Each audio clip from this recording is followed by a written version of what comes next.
찻장에 비친 낯선 얼굴의 정체. 여러분, 인생을 살아가며 이런 기이한 감정과 마주해 보신 적이 있나요? 분명 내 휴대전화 연락처에는 수백 명, 많게는 1000명이 넘는 이름이 가나다 순으로 정갈하게 저장되어 있습니다. 주말마다 결혼식이다, 돌잔치다, 혹은 동창회다에서 누군가를 만나 쉴 새 없이 웃고 떠들었습니다. 술잔이 부딪히는 소리, 고기 굽는 냄새, 그리고 의미 없는 농담들이 공중에 흩어집니다. 하지만 그 소란스러운 연회가 끝나고 집으로 돌아오는 길, 택시 뒷좌석이나 지하철 차창에 비친 내 얼굴을 문득 발견했을 때 그 안에는 내가 알던 내가 아닌 지독하게 낯설고 공허한 영혼 하나가 멍하니 나를 응시하고 있습니다. 그 얼굴은 우리에게 묻습니다. 지금 너는 누구와 무엇을 위해 그토록 애쓰고 있는 거니? 라고 말이죠. 우리는 아주 어릴 때부터 관계의 넓이가 곧 성공의 지표라고 세뇌당하며 살아왔습니다. 친구가 많아야 성격이 원만한 사람이고 모임이 많아야 인생을 잘 살고 있는 표본이라 믿었습니다. 그래서 우리는 본능적으로 외로움을 지우기 위해 필사적이었습니다.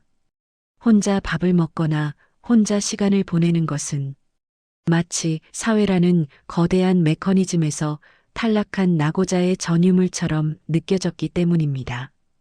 우리는 사회성이라는 가면을 쓰기 위해 매일 아침 거울 앞에서 감정의 비용을 지불합니다. 내키지 않는 술자리에 앉아 시계를 흘긋거리면서도 입으로는 다음에 꼭 한번 보자는 빈말을 내뱉습니다. 나를 은근히 깎아내리는 사람의 무례함에도 둥글게 살아야 한다는 강박 때문에 억지 미소를 짓습니다. 그렇게 타인의 기분을 맞추느라 정작 가장 소중히 돌봐야 할 내 마음의 아이는 방치된 채 울고 있습니다. 하지만 인생의 어느 지점, 대개는 중년의 문턱을 넘어서거나 커다란 삶의 굴곡을 겪고 나면 그 뜨거웠던 관계들이 신기하게도 하나둘 식어가기 시작합니다. 매일 불이 나던 단톡방은 어느새 알람을 꺼둔 채 먼지만 쌓여가고 굳건할 줄 알았던 인연의 끈은 낡은 고무줄처럼 툭툭 끊어집니다. 많은 이들이 이 지점에서 당황합니다. 내가 뭘 잘못 살았나? 사람들이 왜 나를 멀리하지? 라며 자책에 빠지기도 합니다. 오늘 저는 이 관계의 실종에 대해 전혀 다른 관점을 제안하려 합니다. 친구가 사라지고 홀로 남겨지는 그 시간, 그것은 당신의 인생이 망가지고 있는 것이 아닙니다. 오히려 당신의 인생이 비로소 진짜 당신을 만나게 해주기 위해 준비한 가장 고귀하고 성스러운 선물입니다. 이제 그 선물의 포장지를 함께 뜯어보겠습니다. 우리는 아주 오랫동안 타인의 눈이라는 거울을 통해서만 나를 정의해 왔습니다. 타인이 당신 참 유능하네요 라고 하면 내가 정말 대단한 줄 착각했고 누군가 나를 비난하거나 찾지 않으면 내 존재 가치가 바닥으로 떨어진 줄 알고 밤잠을 설쳤습니다.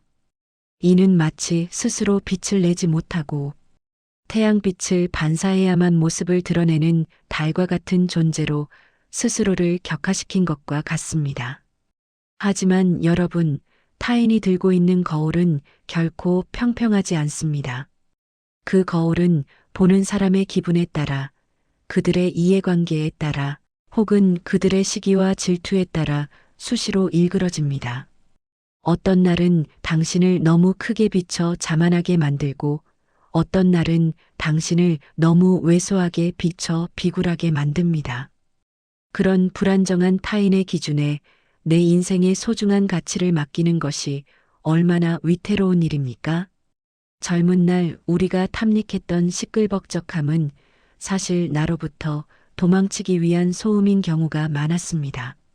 내 안의 허무함, 내 인생의 근원적인 질문들과 마주하는 것이 무서워서 일부러 소란스러운 장소를 찾아다녔던 것이죠.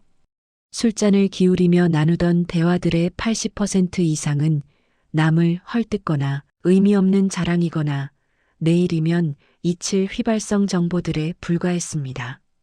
우리는 그 소음 속에 숨어 고요함이 주는 두려움을 회피해 온 것입니다. 조선의 대유학자 다산 정약용 선생을 떠올려 보십시오.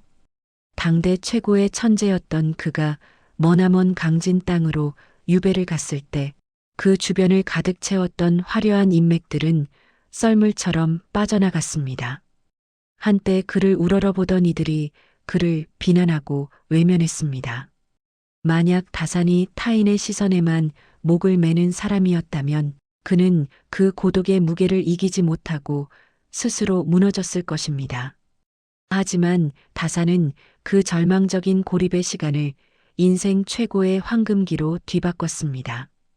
그는 유배지라는 극한의 고독 속에서 즐거움은 밖에서 오는 것이 아니라 내 마음속 깊은 곳에서 길어올리는 것임을 깨달았습니다. 누군가 곁에 있어야만 웃을 수 있는 사람은 진정한 웃음의 주인이 아닙니다. 타인의 반응에 내 평온함이 결정된다면 그것은 내 마음의 열쇠를 길가에 지나가는 행인에게 맡긴 것과 다름없습니다. 이제 우리는 타인이 쥐고 있던 그 열쇠를 다시 회수해 와야 합니다. 그 과정이 바로 관계의 정리입니다. 관계가 정리되고 홀로 남겨졌을 때 우리가 가슴에 새겨야 할 가장 중요한 철학적 키워드는 바로 신독입니다. 대학과 중용에서 강조하는 이 개념은 홀로 있을 때 더욱 삼가라는 뜻을 담고 있습니다. 사람들은 보통 남이 볼 때는 근사하게 행동하려 애씁니다. 온 매무새를 다듬고 점잖은 말투를 쓰고 도덕적인 척합니다. 하지만 아무도 보지 않는 방 안에서 혹은 나를 찾는 연락이 한 통도 없는 정막 속에서 우리는 쉽게 무너집니다. 이제 나도 한물 같구나라는 자괴감에 빠져 소파에 누워 의미 없이 TV 채널을 돌리거나 과거에 나를 서운하게 했던 사람들을 곱씹으며 도끼를 품기도 합니다. 그러나 진정한 인생의 품격을 아는 사람은 바로 그 아무도 보지 않는 시간에 자신을 가장 정성껏 대접합니다. 남의 시선이라는 감시자가 사라진 자리에서 비로소 내가 나를 어떻게 대우하는가가 그 사람의 진짜 수준을 결정하기 때문입니다. 친구가 사라진 빈자리를 당신은 무엇으로 채우고 계신가요? 지난 인연에 대한 구질구질한 미련입니까? 아니면 나를 더 단단하게 만드는 사색과 공부입니까? 다산은 홀로 있을 때의 태도가 그 사람의 운명을 만든다고 했습니다. 누군가 나를 봐주지 않아도 스스로를 귀하게 여기고 집안을 정갈히 치우고 정성스럽게 차린 한 끼 식사를 하며 양서를 읽는 사람. 그런 사람에게선 타인이 범접할 수 없는 고고한 아우라가 뿜어져 나옵니다. 그것은 억지로 권위를 세우려 해서 나오는 것이 아닙니다. 고독이라는 차가운 터널을 통과하며 단단해진 영혼의 무게입니다. 고독은 우리를 초라하게 만드는 것이 아니라 우리 안에 숨어있던 불순물들을 걸러내어 가장 순수한 본연의 나를 정제해내는 과정입니다. 정원에 나무 한 그루가 서 있다고 가정해 봅시다.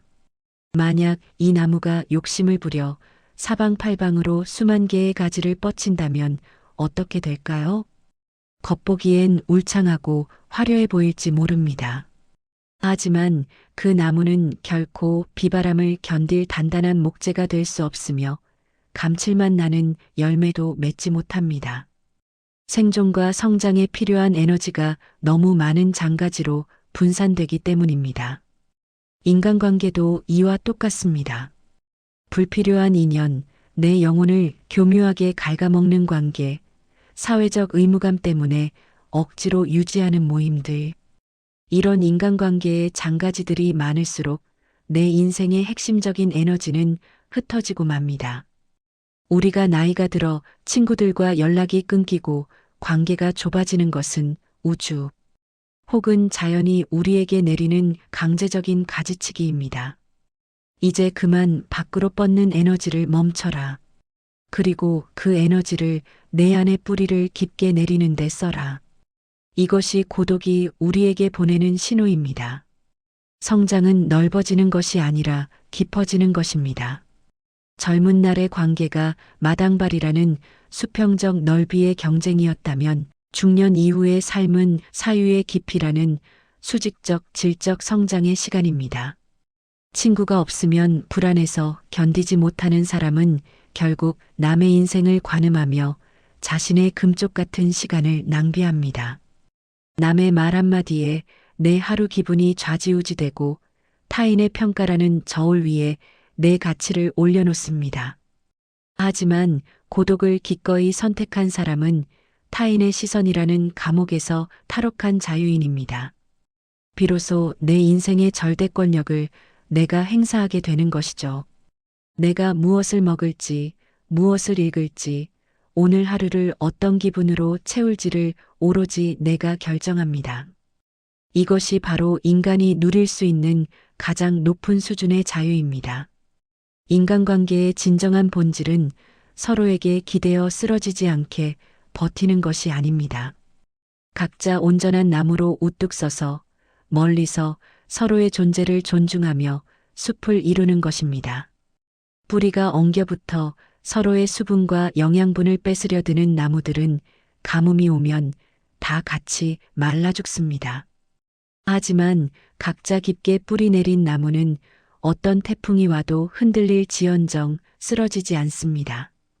나이가 들수록 우리는 서로의 가지로 그늘을 만들어줄 수는 있어도 결코 상대의 뿌리를 침범해서는 안 됩니다. 친구가 사라진 자리에 남는 것은 텅 빈 무가 아닙니다. 가장 온전하고 순수한 나입니다. 그 빈 공간을 헛된 잡담과 술자리로 채웠던 과거를 뒤로하고 이제는 독서와 명상 그리고 오직 나만이 즐길 수 있는 고상한 취향으로 채워보십시오. 성현들의 고전을 읽으며 수백 년 전의 거장과 시대를 초월한 대화를 나누고 자연의 변화를 보며 우주의 이치를 깨닫는 즐거움을 알아가십시오. 이 지적인 고독은 세상 그 어떤 화려한 파티보다 풍요롭습니다. 육신의 친구는 세월의 흐름이나 이해관계에 따라 언젠가 떠나가지만 사색을 통해 내면에 뿌리 내린 진리는 영원히 내 곁을 지키기 때문입니다. 홀로 있다는 것은 세상에서 밀려난 조난 상태가 아닙니다. 세상의 소란함으로부터 잠시 나를 보호하기 위해 스스로 들어간 영적 안전구역입니다. 그 고요함 속에서 우리는 비로소 타인의 폐활량이 아닌 나의 호흡으로 숨을 쉬게 됩니다. 사랑하는 여러분, 지금 혹시 홀로 있는 시간이 너무 길게 느껴져 불안하신가요? 남들은 SNS에서 다들 행복해 보이는데 나만 섬처럼 뚝 떨어진 것 같아 외로우신가요? 단언컨대 말씀드립니다. 당신은 지금 가장 안전하고 신성한 구역에 머물고 있습니다. 흙탕물이 가라앉아야 비로소 맑은 물속이 보이듯 인간관계의 소란함이 가라앉아야만 당신의 진정한 본성이 드러납니다. 친구가 없음을 한탄하지 마십시오. 그것은 당신이 이제 남에게 구걸하거나 의존하지 않고도 스스로 빛을 낼 수 있는 독립적인 별로 다시 태어났다는 증거입니다. 밤하늘의 별들이 서로 수백 광년 떨어져 있어도 각자의 자리에서 찬란하게 빛나기에 우주가 아름다운 것입니다. 만약 별들이 외롭다고 서로 뭉쳐버렸다면 우주는 그저 거대한 불덩어리에 불과했을 것입니다. 당신의 인생도 이 고독이라는 어두운 배경 위에서 가장 선명하게 빛날 것입니다. 이제 우리는 타인의 인정이나 관계의 숫자로 삶을 평가하던 낡고 피곤한 습관을 완전히 폐기해야 합니다. 진정한 풍요로움은 내 휴대전화에 저장된 이름의 개수가 아니라 내 마음속에 간직된 평온함의 깊이로 결정됩니다. 세상의 소란스러움에서 한 발자국 물러나 고요히 자신을 관조하는 삶은 지루하거나 따분한 것이 아닙니다. 그것은 매 순간이 새로운 깨달음으로 가득 찬 경이로운 탐험입니다. 혼자라는 사실을 두려워하지 마십시오. 그 고요함 속에서 당신만의 품격 있는 삶을 정성껏 가꾸어 나가십시오. 당신의 삶은 타인의 시선 속에 존재하는 허상이 아니라 당신의 마음 속에 이미 거대한 우주로 존재하고 있습니다. 오늘 이 긴 이야기가 홀로 걷는 당신의 밤길에 따뜻한 등불이 되었기를 바랍니다. 당신의 고독은 초라한 외로움이 아니라 가장 화려한 자기완성의 시간입니다. 여러분은 지금 어떤 혼자만의 시간을 보내고 계신가요? 그 적막함 속에서 들려오는 당신의 진짜 목소리에 귀를 기울여 보시기 바랍니다. 저는 여러분이 그 고요 속에서 세상 그 누구보다 단단하고 아름다운 자신을 발견하시기를 진심으로 응원하겠습니다. 긴 시간 경청해 주셔서 감사합니다.